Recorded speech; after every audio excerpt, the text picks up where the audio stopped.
aí, população estudante de Física 1, vamos para a aula 26, encerrando o assunto de rotação. Nessa aula a gente vai falar de torque, ou momento de força, da segunda lei de Newton para rotações e vamos falar de trabalho e energia cinética de rotação. Qual a relação entre os dois? Então, primeiramente, vamos falar do torque. O torque, ele é simbolizado pela letra grega tau. Também é chamado de momento de força. Quando é momento de força, a gente costuma dar o símbolo do M maiúsculo, ok? Bom, para a gente entender o que é o torque, ele é um análogo à força, só que para rotações. O torque ele vai dizer para nós o quanto a gente está conseguindo mudar o estado de rotação aplicando uma força num determinado ponto. Então imagina só que você tem uma porta que estão as dobradiças, a gente costuma abrir ou fechar a porta pela maçaneta, né? E a maçaneta, não por acaso, ela está bem distante do ponto em que a gente vai rotacionar, ou do eixo de rotação daquela porta. Por quê? Quanto mais distante do eixo de rotação é aplicada a força, mais fácil é a gente girar aquela porta. Isso tem a ver com torque, porque aqui, ó, aplicando a força aqui, o torque é maior do que aplicando ele mais próximo desse eixo de rotação. Se a gente aplicar a força no eixo de rotação, ela não gira, né? Então o torque ele tem a ver com essa distância do eixo de rotação. Tem a ver também com o módulo da força que a gente aplica. Quanto mais forte a gente empurra ou puxa a porta, mais a gente muda o estado de rotação daquela porta, né? Então o torque tem a ver com os dois. Vamos analisar casos dessas forças sendo aplicadas na porta. Imagina que aqui é a porta e esse O aqui é o eixo de rotação em que estão localizadas as dobradiças. Então eu estou vendo a porta de cima e vamos supor que a porta tem uma distância aqui R, daqui até aqui, ok? Se eu aplico uma força assim, a porta vai querer girar? Não vai. Então a gente fala que tem um torque igual a zero aqui. Se eu aplico assim, eu também não tenho tendência a girar. Então o torque é zero. Agora, se eu aplico assim, ela vai tender a girar. A gente fala que o torque tem um módulo F vezes R. Então, bem simples assim, é força vezes essa distância da aplicação da força até aquele ponto O, tá? Ok, e se eu tiver um caso em que a força faça um outro ângulo θ com aquele raio ali? É só eu usar a propriedade vetorial da força de que ela pode ser expressa por duas componentes ao invés dessa força aqui. Então eu posso fingir que essa aqui não existe, existem apenas essas em vermelho, Fx e Fy. Qual que vai ser o torque aplicado por Fx? Por Fx não vai ter nenhuma tendência a rotacionar. Então o torque aqui vai ser zero, eu vou ter só essa tendência. Aqui, ó, era o valor da força vezes o raio. Então aqui vai ser o valor da força Fy vezes o raio. E Fy eu obtenho da força F multiplicando F vezes o seno do θ. Então o torque aqui fica F seno de θ vezes R. Então uma força que faça um ângulo qualquer com uma certa distância ou vetor distância posição R, ele vai ser dado por F seno de θ R. Mas eu posso agrupar aquele seno de θ junto com a força F, mas também posso deixar ela junto com R. Se eu interpreto ela assim ou interpreto assim, a gente tem dois casos. Ó. Então o torque pode ser dado dessas duas maneiras, F seno de θ vezes R ou F vezes R seno de θ. Se eu penso desse jeito aqui, ó, F seno de θ é a componente tangencial aqui na trajetória circular daquele ponto P. Aí, ok, então o que eu estou pensando? Eu vou pegar o módulo do R vezes o módulo da força que está fazendo 90 graus com aquele R. Ou seja, a força perpendicular ao F é que eu estou usando, componente perpendicular. Maravilha, isso é um jeito de pensar, seria o jeito de pensar assim. Ó. Agora tem um jeito de eu pensar dessa maneira. Dessa maneira aqui eu vou pensar assim, ó. Eu vou deixar a força F sem decompô-la, mas eu vou decompor o R. Esse vetor R aqui, ó, se eu multiplicar ele pelo seno do ângulo, no caso aqui é φ, mas é o mesmo θ, se eu multiplico pelo seno do ângulo, eu obtenho essa parte aqui, ó. O R perpendicular, que é chamado de braço de alavanca de F. Eu posso, então, olha só, se eu penso desse jeito, eu estou pegando a força F inteira e multiplicando pelo braço de alavanca, que é a componente de R que faz 90 graus com uma linha de ação de F. Eu pego uma direção de F, traço uma linha e eu vou projetar esse R de maneira que ele faça 90 graus com essa linha de ação. Se eu multiplico esse R perpendicular vezes F, eu obtenho também o torque. Ok? Então, beleza, os dois jeitos vão ser úteis de pensar. Esse jeito de pensar, ele tem um outro detalhezinho que eu posso pensar também, que é o seguinte: é como se eu pegasse essa força aqui, ó, e trouxesse ela para perto. Ou seja, a força, ela pode caminhar sobre essa linha de ação de maneira que o raio vá andando junto aqui, ó, até fazer 90 graus. Então, eu posso pensar desse jeito. Em vez de eu traço essa linha imaginária e faço o R perpendicular vezes a força que está lá na frente, eu posso trazendo a força. Isso aqui é chamado de princípio da transmissibilidade. Eu posso transmitir a força ao longo dessa linha de ação. Atenção a isso, que vocês vão usar isso muito lá em mecânica geral. Então, o torque ele vai ser definido da seguinte maneira, de maneira geral. Eu tenho um ponto em relação ao qual eu vou estudar o torque, eu vou definir aquele torque, eu vou calcular aquele torque. O ponto de aplicação da força e esse ponto O vão definir um vetor R. E a força F vai fazer um ângulo θ com esse vetor R. O torque vai ser RF seno de θ. Não importa se eu pego esse seno de θ junto com F ou junto com R. Então, RF seno de θ. Maravilha. Eu posso pensar isso aqui, resumindo, como um R perpendicular vezes a força ou um R vezes a força perpendicular ao R. Maravilha. A unidade de medida do torque vai ser a unidade de medida da força vezes a da distância, Newton vezes metro. Newton vezes metro vocês já viram em algum lugar, né? Tenta lembrar. Agora eu vou ter um sinal também associado a esse torque. Principalmente quando eu tenho só uma rotação em torno de um eixo só aqui, eu só tenho duas dimensões acontecendo aqui, x e y, por exemplo. Se eu tenho uma força que tende a girar o corpo ao redor daquele eixo no sentido anti-horário, eu falo que eu tenho um torque positivo. Se é no sentido horário, o torque é negativo. Então, ó, sentido anti-horário, o torque é positivo.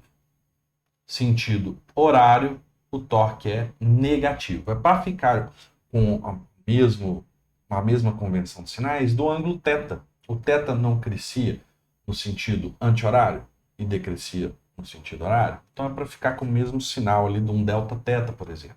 Okay? Para ficar tudo de maneira mais parecida possível entre as partes da matéria.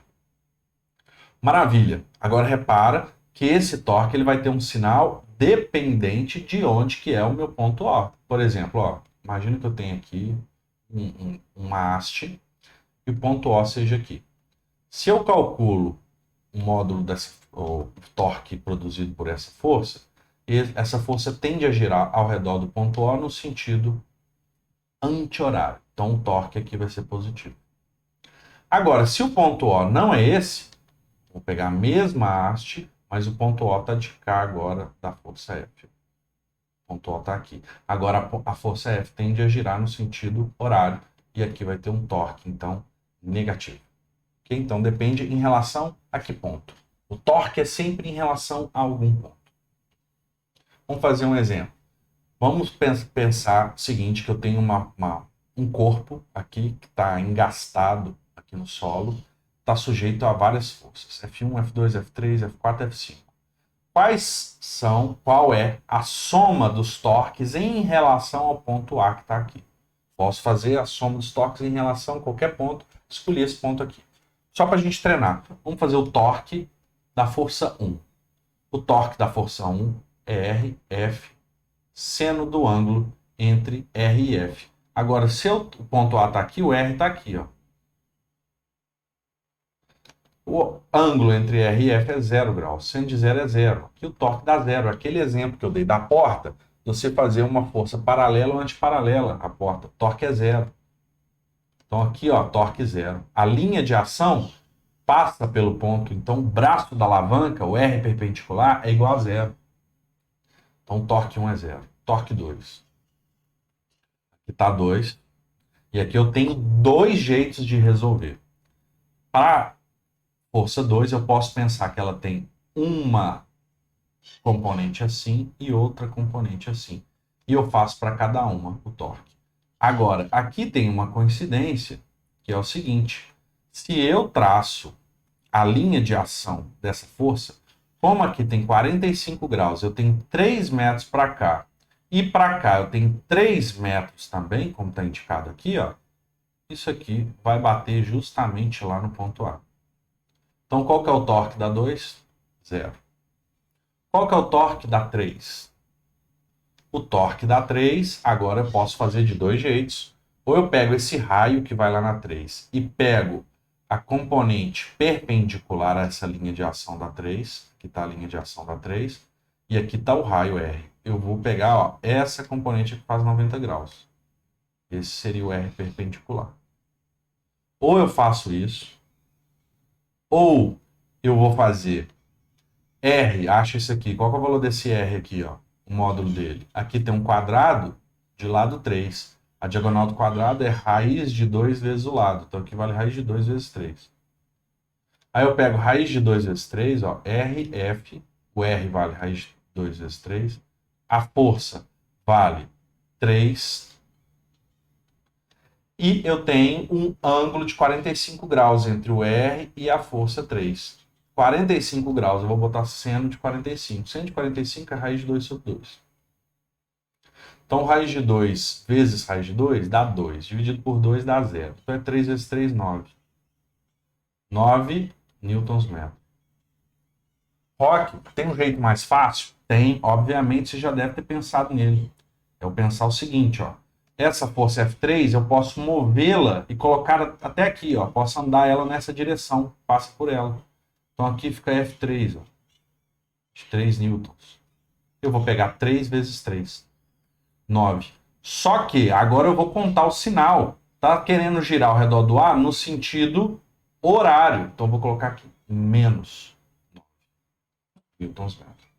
Ok? Estou adotando, então, esse sentido de rotação aqui é o positivo.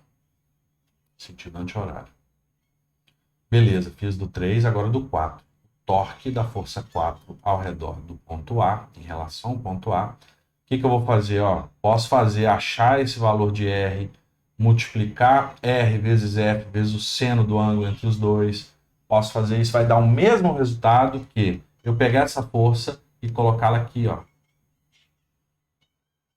transmitindo ela para cá. Aí vai ficar 4 vezes isso aqui que é 2 metros. Ó. Aqui tem 1 e aqui tudo é 3. Então daqui até aqui eu tenho 2 metros. Então 4 vezes 2. 8 newtons-metro. E já está no sentido de rotação anti-horário ao redor do ponto A. Então é positivo. Posso transmitir a força, mas posso fazer diferente também, Rock? Pode.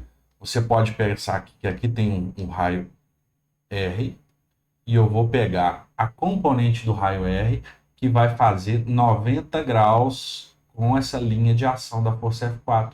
Esse R aqui, ó, se eu ir andando com ele para cá, chega uma hora que ele faz 90 graus. E aí eu vou pegar a minha força de 4 vezes esse raio aqui que é de 2 metros. 4 vezes 2, 8. De todo jeito dá o mesmo resultado, obviamente. Beleza. Agora vamos para o torque da força 5. Torque da força 5, ó. Posso pegar a força 5 e transmitir ela para cá. Então vai ficar aqui 3 metros, eu tenho aqui, vezes 5 newtons. E o sentido? É no sentido horário ou anti-horário que está girando ao redor do A? Horário. Então é menos 5 vezes 3. Menos 15 newtons-metro. Então aqui a gente embarcou vários tipos de torques que a gente pode calcular. Como que eu vou fazer agora para somar todos os torques em relação a A? Eu vou pegar esses números, 0 mais 0, menos 9, mais 8, menos 15. Então dá menos 16 newtons-metro. Obviamente, se eu mudar o A de localização, passar para cá, por exemplo, vai dar outro resultado. Né? Então o torque é dependente de em relação a que ponto que eu vou dar. É lógico, tem casos que vai, independentemente do ponto que eu colocar de referência, vai dar o mesmo resultado. Tá? Se eu tiver, aí vocês vão ver bastante mecânica geral. Se eu tiver todas as forças representadas que estão agindo sobre esse corpo e ele está estático, a soma dos torques sempre dá zero em relação a qualquer ponto. Aqui eu não coloquei as forças que o chão está fazendo sobre essa estrutura para ela ficar parada. Se eu representasse essas forças e fizesse a soma dos torques, dava o mesmo resultado, zero. A soma dos torques tem que dar zero para o corpo ficar parado, não rodar, né? Em relação a qualquer ponto. Vai dar sempre zero. Vocês vão ver bastante disso. Agora o torque como um vetor. Ó. Tem um vetor torque? Tem. Vocês vão mexer bastante com ele. Aquele vetor R e o vetor F, se eu sei que o torque é RF seno de θ, gente, que operação que eu faço com dois vetores, multiplico pelo seno do ângulo entre eles? É o produto vetorial. O torque, então, pode ser R VEC F. O vetor é R vezes produto vetorial, vetor F. Faz a regra da mão direita aqui, ó. R VEC F vai dar um vetor que entra. Está entrando na página. Ou na tela. Né? Desculpa. Então, o vetor torque ele vai fazer 90 graus com R e vai fazer 90 graus com F também. Né? É bem lá do produto vetorial. Agora, aqui a gente vê que aquele Newton vezes metro, ele é diferente de Joule, porque quando a gente calcula trabalho, também é força vezes distância. Só que quando eu calculo trabalho, por exemplo, de uma força constante, eu faço o produto escalar. Aqui é Newton vezes metro, que é Joule. Só que esse Newton vezes metro aqui do torque não é Joule. Por que não é Joule? Porque aqui é produto escalar e aqui é o produto vetorial. As grandezas são completamente diferentes. Ok? Detalhe. Ok, falamos de torque, agora vamos para a segunda lei de Newton para rotações. Imagina que eu tenho uma partícula de massa m, ela está presa a uma barra aqui, ó, que está permitindo ser rodada ao redor do ponto O aqui do eixo de rotação que passa por O. Se eu tenho uma força F sendo aplicada, eu posso decompor aquela força numa força radial e uma força tangencial. Vamos aplicar a segunda lei de Newton para esse corpo de massa m. Eu não vou ter aceleração nessa direção, porque o corpo, estou supondo, está fazendo um movimento circular. Então, estou interessado na aceleração produzida por essa componente força tangencial. Essa aqui vai ser anulada por uma força que a barra faz sobre a massa, por exemplo. Então, a segunda lei de Newton vai ser força tangencial igual a massa vezes a aceleração tangencial, que ele vai adquirir para lá. Se eu multiplico tudo pelo raio, olha o que vira. Isso aqui é quem, gente? Raio vezes a força aqui, ó, faz 90 graus com raio. O que é isso? É o torque. É o torque. Mas eu posso ainda substituir mais uma coisa, que essa aceleração tangencial é αr. Aceleração angular vezes aquele r. Então vamos fazer isso aqui, ó. RFT é igual a mr ao quadrado alfa. Colocando no lugar de AT, alfa r. O r aqui. Agora sim, ó, esse aqui é o torque. Esse aqui é o momento de inércia da partícula em relação àquele ponto, aquele eixo de rotação. E aqui fica o alfa. Essa é a segunda lei de Newton para rotações. Eu posso colocar o torque resultante aqui e escrever vetorialmente, já que eu tenho um vetor associado ao torque. No caso aqui seria um vetor, ó, faz a regra da mão direita, R VEC F, é um vetor que aponta para fora aqui, ó, saindo da tela. Então, torque resultante é igual ao momento de inércia de massa vezes a aceleração angular. A aceleração angular, fazendo a regra da mão direita também, ó, o alfa seria nesse sentido. Faz a regra da mão direita, você contorna no sentido do alfa, o seu dedão aponta para o vetor alfa. O vetor alfa também está saindo aqui igualzinho o torque. Deu uma pala aqui. Doideira, ó. Ruim, né? Apaga. Deu pala mesmo. Show de bola.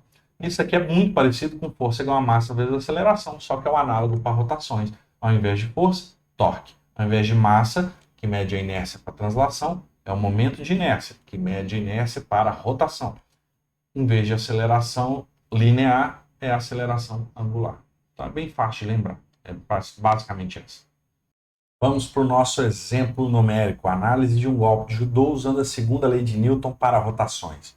Para derrubar um adversário de 80 kg com um ippon, você precisa puxar o kimono dele com uma força F e um braço de alavanca D1 igual a 0,3 metros, em relação ao centro de rotação situado no seu quadril direito. Aqui, ó. Braço da alavanca e a força F. Você quer que o adversário gire em torno de um centro de rotação com uma aceleração angular alfa igual a menos 6 radianos por segundo ao quadrado. Menos 6 porque é no sentido horário, em relação ao eixo rotação. Ou seja, uma aceleração angular, que na figura, é no sentido dos ponteiros do relógio. Suponha que o momento de inércia aí em relação ao centro de rotação é 15 kg por metro quadrado. Letra A. Qual deve ser o módulo de F se, antes de aplicar o golpe, você inclina o corpo do adversário para frente, fazendo com que o centro de massa do corpo dele se aproxime do seu quadril? Bom, quando você aproxima o centro de massa do cara do seu quadril, a força gravitacional ela passa a agir numa direção em que coincide com o centro de massa. Então o centro de massa fica aqui, ó, e a força gravitacional vai agir assim, ó, naquela mesma direção. O torque da força gravitacional então vai ser nulo, tá? E eu vou ter também mais uma força que é a normal. A normal pode estar para qualquer lado aqui, ó, mas ela vai estar aplicada bem próximo do ponto de rotação onde está o centro de massa do cara. Então a normal, que esse judoca aplica no cara que está levando o golpe, ela também vai ter um torque igual a zero. Então não tem que preocupar com o torque de nenhuma das duas, nem a normal, que não está representada aqui, nem a força gravitacional, só dessa força F. Então vamos usar a segunda lei de Newton para rotações, torque resultante é igual a I alfa. O torque vai ser positivo ou negativo? Negativo. Então vou pôr menos. O braço da alavanca é D1 vezes a força F que eu quero descobrir. E aqui eu tenho I vezes o alfa. Logo a força F, se eu isolo, F é igual a... Vou passar esse menos lá para o outro lado, menos I alfa sobre D1. Logo a força F vale menos, o I vale 15, aqui, vezes o alfa vale menos 6, eu tenho que colocar aquele sinal negativo, menos 6, dividido por D1, e D1 foi dado de 0,3 metros. Então a força F vai valer menos com menos mais, aqui se eu multiplico por 10, e aqui ficam 20 vezes 15, 300 newtons. Então a força F é de 300 newtons que o cara tem que aplicar para conseguir aquela aceleração angular e conseguir fazer o golpe efetivamente. Agora vamos para a letra B. Qual deve ser o módulo de F se o seu adversário permanecer ereto e o braço da alavanca de FG for D2 igual a 0,2 metros? Então agora o centro de gravidade do cara, o centro de massa, está deslocado do ponto de aplicação, do ponto de rotação, né, do eixo de rotação. Então eu vou ter um torque dessa e vou ter um torque dessa. A normal continua sendo uma força que atua passando com a linha de ação, passando por o ponto de rotação. Então eu desprezo. Vamos usar a segunda lei de Newton para rotações. Torque resultante é igual a I alfa. Torque resultante vai ter o torque da força gravitacional. A força gravitacional quer girar no sentido horário ou anti-horário em relação àquele eixo de rotação? No sentido anti-horário, que é positivo. Então aqui eu fico mais o braço da alavanca D2 vezes FG, menos, agora essa aqui dá um torque negativo, D1 vezes F. Isso é igual a I alfa. Esse FG é massa vezes aceleração da gravidade, né, gente? Então já posso colocar direto aqui, ó, mg. Vamos isolar quem? Vamos isolar a força F. Passa F para lá e passa I alfa para cá, ó.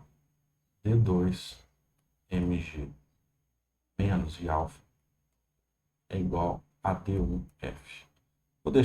Vou inverter os lados das equações agora. F é igual a D2mg. Eu vou passar o D1 dividindo.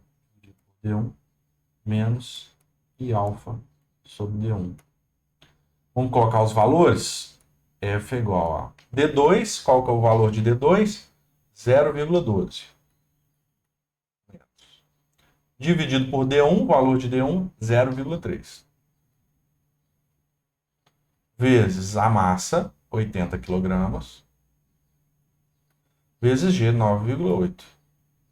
Menos o I, que é de 15. Agora, esse termo aqui, ó, é o mesmo que a gente calculou aqui, ó. Dá quanto? Já colocando o sinal negativo do alfa, ó, 300. Então, aqui fica mais 300.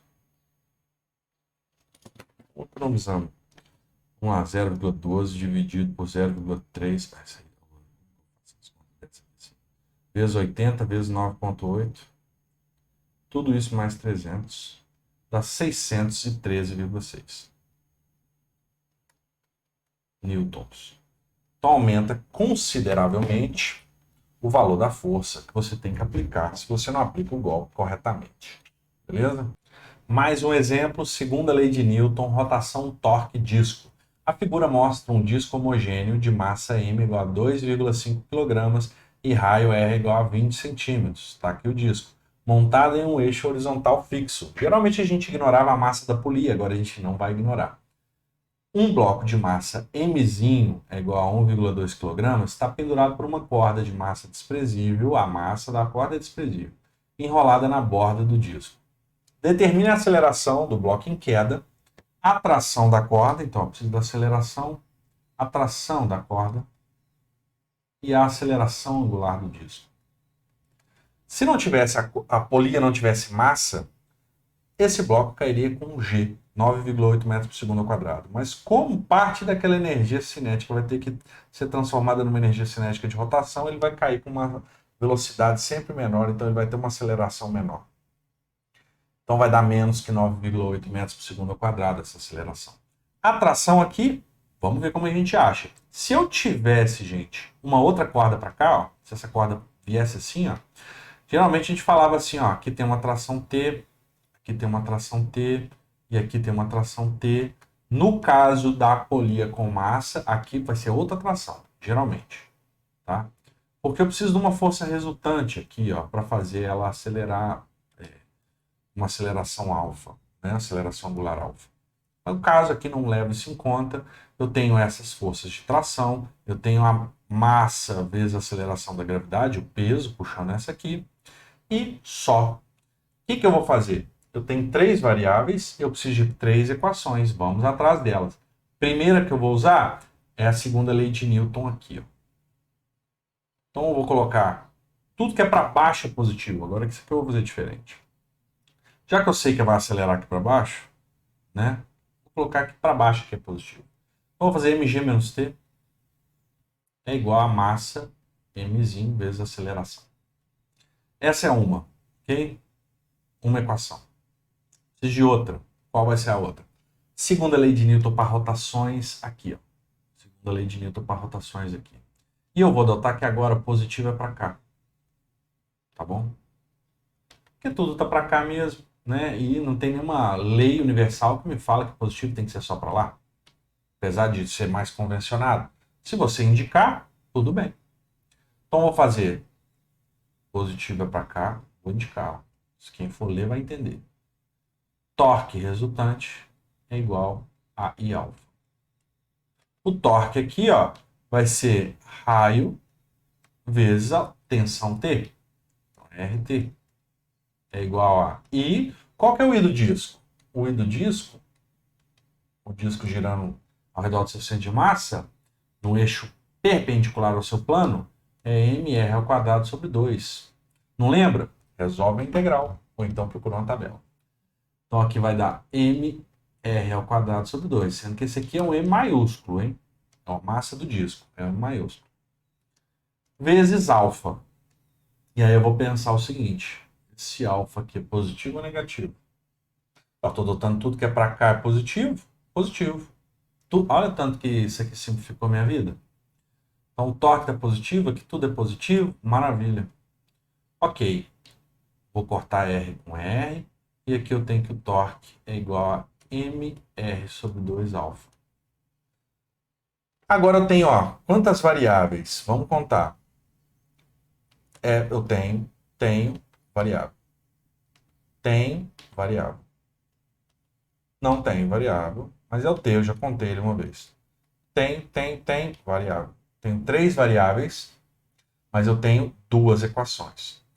Essa equação aqui, ó, vou chamar de dois asteriscos, e essa aqui de um asterisco.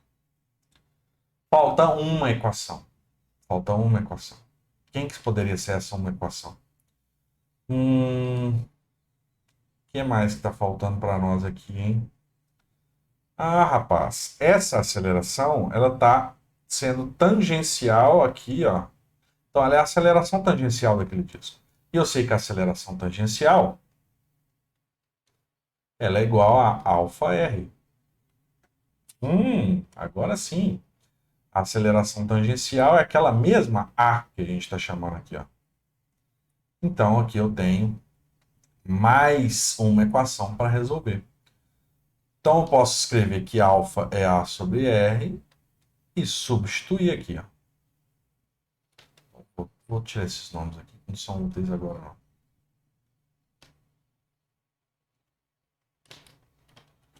Então, agora eu vou substituir. Vai ficar mr sobre 2 e no lugar do alfa eu coloco A sobre R. Corta. Eu tenho, então, que a tensão é MA sobre 2. Como que eu vou fazer agora? Eu vou fazer uma substituição. Eu vou pegar essa equação, no lugar do T, eu vou colocar Mzão A sobre 2. Então, vai ficar aqui, ó.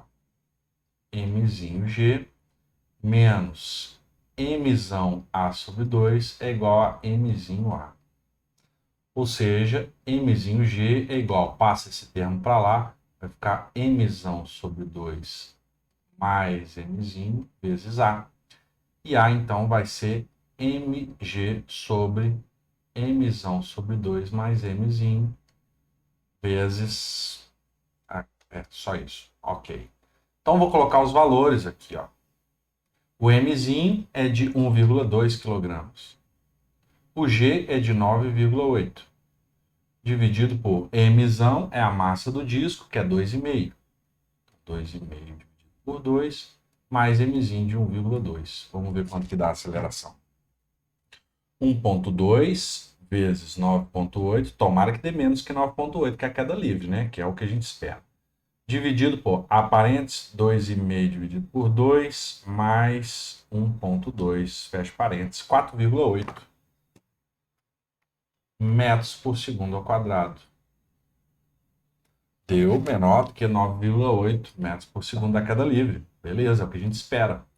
Ok, achei o A, agora eu posso achar, por exemplo, a tração. A tração é Mzão A sobre 2, como a gente viu aqui, ó. Mzão vale 2,5. A aceleração, eu achei agora, 4,8 e divide por 2.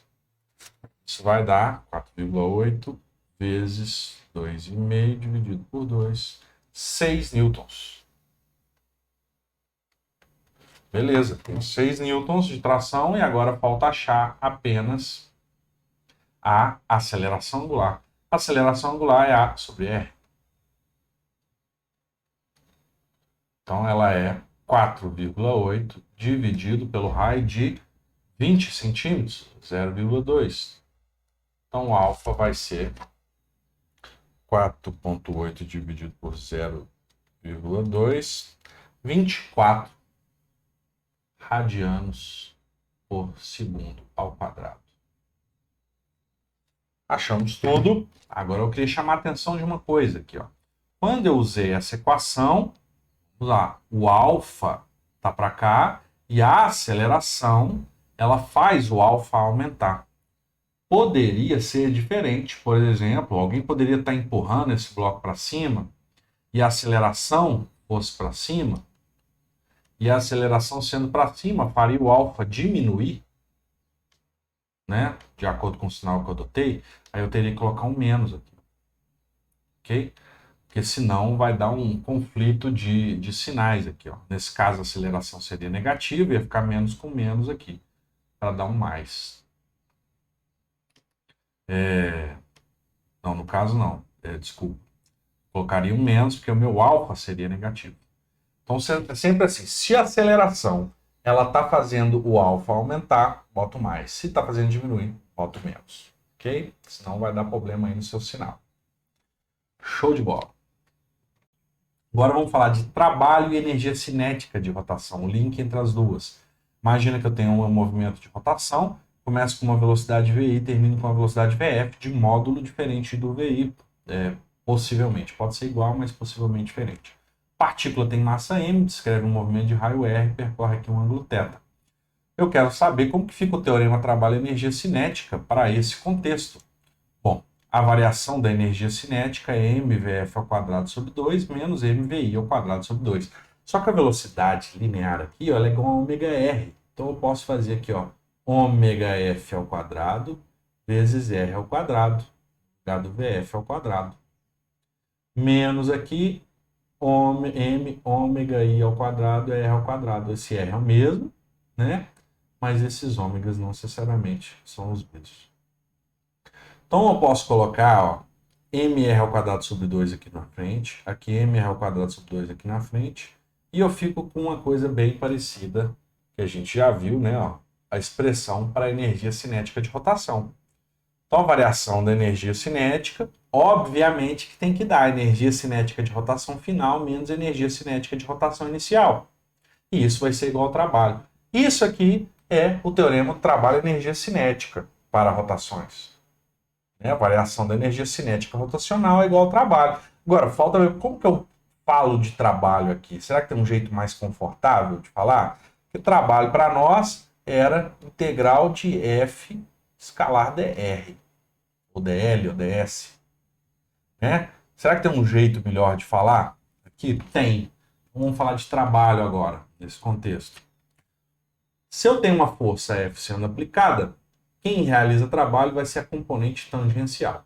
A componente radial não realiza trabalho, porque é perpendicular ao deslocamento em todos os pontos. O trabalho, então, vai ter um diferencial dW, que é aquela força tangencial, vezes ds. Vezes, aqui seria um produto escalar. Só que Ft e ds aqui estão com a mesma direção e sentido. Então, Ft ds. O ds ele pode ser escrito como um r de θ, lá do nosso arco. Esse aqui eu tenho S, aqui eu tenho R, aqui eu tenho θ. De Rzinho aqui, ó. Eu sei que θ é igual a S sobre R. Eu multiplicando cruzado, S é igual a R θ. Se as coisas ficam pequenininhas, você anda um comprimento de arco pequenininho. O raio não fica pequenininho, entretanto, mas o ângulo fica. Então, ds é igual a r de θ. Então, só substituir isso. Beleza. Ft vezes r é a definição do torque. Então, fico com torque de θ. Ou seja, o trabalho ele vai ser a soma desses dWs, em que dW é torque de θ. Então, eu vou integrar torque de θ de θi até θf e vou obter o trabalho. Tem um jeito melhor de escrever, que é para um caso mais geral, que eu pego o vetor torque e faço o produto escalar com o vetor dθ. Dθ existe, o θ não. O vetor θ não existe. Mas um dθ existe. Por exemplo, o torque dessa componente Ft aqui, ó, seria, pela regra da mão direita, um vetor saindo. E o dθ, é só pensar, o θ está crescendo para lá, ó, faz a regra da mão direita também. Você vai acompanhando com os dedos, a ponta dos dedos, o crescimento do θ, e o seu dedão aponta para o vetor dθ. Então, o dθ, ele também teria a mesma orientação do vetor torque. O produto escalar aqui, então, ia dar só um vezes o outro, como isso aqui. Ó. Ok? Mas pode ter o caso, por exemplo, de eu estar andando para cá. Se eu estou andando para cá, aí o dθ ele vai ser entrando. Faz a regra da mão direita. Seu dedo entra na tela. E aí o produto escalar dos dois vai dar negativo. O que dá um trabalho negativo. E é lógico, se ele está girando assim e a força é contrária, você está tirando energia cinética. A força realiza trabalho negativo. Faz todo sentido, não faz? Bacana. E ó, é bem parecida com aquela expressão que a gente tinha para o trabalho. No lugar da força F é o torque, no lugar de ds é dθ. Então estamos em casa. Tem um caso especial que é quando o torque é constante. Se o torque é constante, ele pode cair fora da integral e eu fico só com a integral de dθ, que é a variação do θ. Então, o torque vezes a variação do θ vai ser o trabalho. É o análogo à força vezes deslocamento que a gente tinha. Essa expressão pode ser bastante útil se eu tiver um torque constante. E a potência, como que ela fica? Se eu sei que dW é torque dθ, que a gente viu agora há pouco, a potência vai ser achada se eu dividir isso aqui por um dt. Ó. Se eu pegar a variação temporal. dW dt é a potência. E aqui fica um dθ dt. Dθ dt é o quê? É a velocidade angular ômega. Então a potência pode ser dada por torque vezes a velocidade angular ômega, bem parecida com potência igual a força vezes velocidade, que a gente já tinha visto. Então, ó, lembra das coisas lineares, gente? É muito fácil você achar quais são as coisas angulares. Tudo coincide nesse negócio. Vamos para um exemplo. Trabalho, energia cinética de rotação, torque, disco. Suponha que o disco da figura parte do repouso no instante t igual a zero. Que a tração da corda de massa desprezível é 6 newtons. Então tem 6 newtons para cá, 6 newtons aqui embaixo, mas a gente está interessado mais aqui. E que a aceleração angular do disco é alfa igual a menos 24 radianos por segundo ao quadrado. Qual é a energia cinética de rotação? Falou outra coisa aqui também, né? Parte do repouso. Parte do repouso é ômega zero igual a zero. Qual a energia cinética de rotação K no instante t igual a 2,5 segundo? Bom, a energia cinética é igual a I ômega ao quadrado sobre 2. O ômega vai aumentando, ele começa no zero, mas ele vai aumentando. Vai aumentando de acordo com o alfa. Então eu vou ter, ó, ômega é igual a ômega zero mais alfa t, já que o alfa é constante. O ômega eu vou achar, o ômega zero é zero, o alfa é menos 24 e o tempo é 2,5. Então, o ômega é igual a 24 vezes 2,5. 60 radianos por segundo. 60. Então, agora que eu tenho 60, o K eu vou achar fazendo I ômega ao quadrado sobre 2. Então, eu vou precisar do I. O I é igual ao I do disco, olha lá na tabela, mr ao quadrado sobre 2. A massa do disco é de quanto? Não lembro. Vamos ter que procurar. Aqui, ó. A massa dele é 2,5, o raio é 20 centímetros. A massa é 2,5 e o raio é 20 centímetros. Então, é massa de 2,5 vezes os 20 centímetros, só que eu vou pôr em metros. 0,2 metros ao quadrado sobre 2. Isso vai dar um I de 2,5 vezes 0,2 ao quadrado dividido por 2. 0,05 quilogramas metro quadrado. Ok, agora eu tenho tudo para calcular o K. O K é igual a meio I ômega ao quadrado. Então é meio 0,05, que é o valor do I, vezes o ômega ao quadrado, 60 ao quadrado. Isso aqui vai nos dar 0,05 dividido por 2 vezes 60 ao quadrado, 90 joules. Será que tem uma outra maneira de eu responder isso? Tem uma outra maneira. Por exemplo, eu posso usar o fato de que a variação da energia cinética ela vai ser igual ao trabalho. E o trabalho, se o torque for mantido constante, que é o caso, porque a tração é mantida constante, vai ser igual a torque vezes o Δθ, θ final menos θ inicial. Como que eu posso fazer esse torque? Ó? O torque ele vai ser força de 6 newtons, vezes, vou deixar assim, ó, tração vezes o raio. Né? E o delta θ, aí aqui eu estou adotando esse sentido aqui como positivo. Que aí eu vou adotar o θ como sendo positivo vindo para cá também, tá? Senão fica um sinal negativo de cá e de cá. E o delta θ, como a aceleração angular é constante, aquilo ali é igual a ômega 0t mais alfa t ao quadrado sobre 2, vem da função horária das posições angulares. É isso, é igual a isso. Só que esse ômega 0 já é zero, eu fico com alfa t ao quadrado sobre 2. Então aqui fica 6 newtons vezes o raio, que é 0,2 metros, vezes o alfa, que é 24 radianos por segundo ao quadrado. E lembra que eu podia colocar um menos aqui para cancelar esse menos aqui. Ó, vou colocar menos 24 vezes o tempo ao quadrado. O tempo é 2,5. 2,5 ao quadrado dividido por 2. Vamos ver se dá a mesma coisa. Às vezes eu errei, né? 6 vezes 0,2 vezes 24 vezes 2,5 ao quadrado dividido por 2. 90 joules. Então, o ΔK é o mesmo, né? E ΔK é K final menos inicial.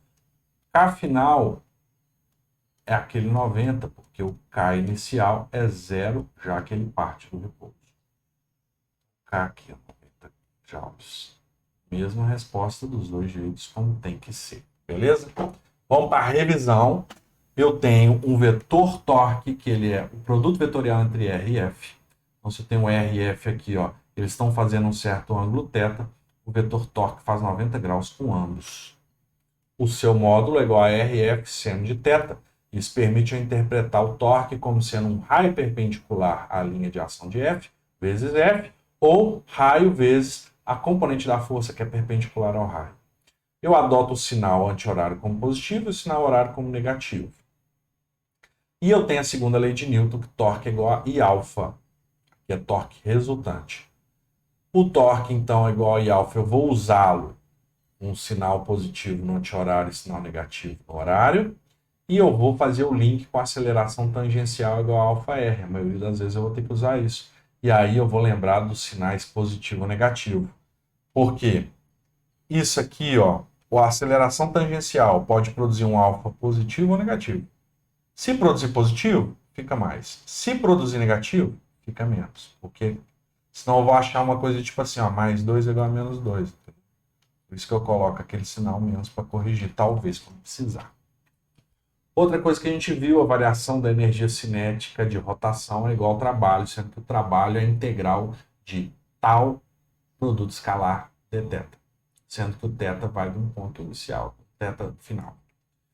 Se eu tiver um trabalho constante, um torque constante, desculpa, o trabalho vai ser torque vezes a variação do ângulo. E a potência é dada por torque vezes velocidade angular. Ok? Valeu, galera. Bons estudos. Garra firme nos exercícios. Um abraço.